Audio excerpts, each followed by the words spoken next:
Hi, I'm Joni Jarrett, and I'm here to tell you another God Encounter story that happened in Edinburgh, Scotland. One evening when we were having service at another location, our friends had walked in that we knew, a husband and a wife, and they had someone that they had just met from across the street at a grocery store. I discovered this later after we encountered this lady. The service was going well, and we had great worship that night, and Eric shared a message, and I could tell this lady was new to this kind of setting, and she hadn't been in this kind of setting before. It appeared that way anyway. And after the prayer, the ministry went on of the word, and after we had worshipped and done some songs, we had an invitation to ask anyone if they had any needs to come forward, and we would be happy to pray with them.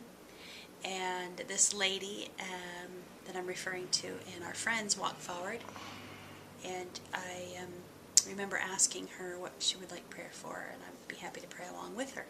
And it was something superficial and kind of surface, and so I said sure, I'd be happy to, and asked her where she was from, and she really wasn't from that area, but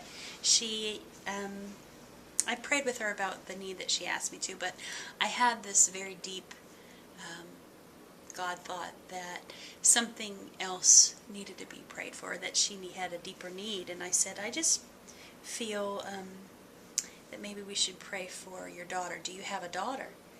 And she did, and she began to cry, and she said, I do, and she's a squatter. Now in Scotland that means that they're living in a location that's really, that they have taken over some abandoned property, and there's others living there probably with her, and maybe some drugs are involved or whatever. And maybe for what we would consider a crack house here or something. So I began to pray with her about her daughter. She said, no one should have to live like this. No one should have to live like this. And she's referring to her daughter. And you could tell the love that she had for her daughter and the pain that this lady was in about it. And she said, I'm trying my best to earn money for her and myself. And you could tell she was a very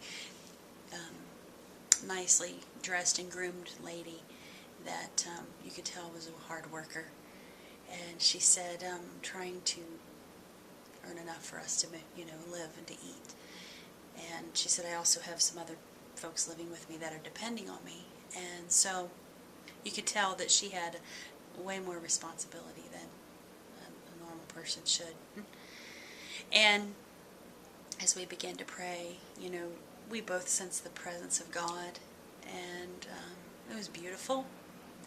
But after it was over, I really just thought maybe we should give her, I didn't have much money on me personally, neither did Eric, and we talked, Eric and I, and we decided to give her all of the collection that we had collected that night in the offering. So we went to the velvet bag with the wooden handles, and we just took her to the back of the church and said, just open your purse, we're just going to give you some money for your journey home.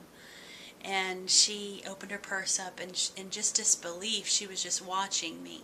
And we just emptied everything that we had collected that night into her purse. And we gave her a big hug, and she had accepted the Lord that night into her life. And she was escorted out by our friend and his wife, who left the building, and they took her across the street and bought 2 grocery carts full of groceries that evening as well. But when she was leaving the building, tears were just streaming down her face, because, as you can imagine, here's someone who doesn't go to church, had never been in our type of church, and feeling lonely, down, degraded, unworthy, broken, and leaves loved and cared for and prayed with, and her needs met. It's just a story of the love of God that I wanted to share with you.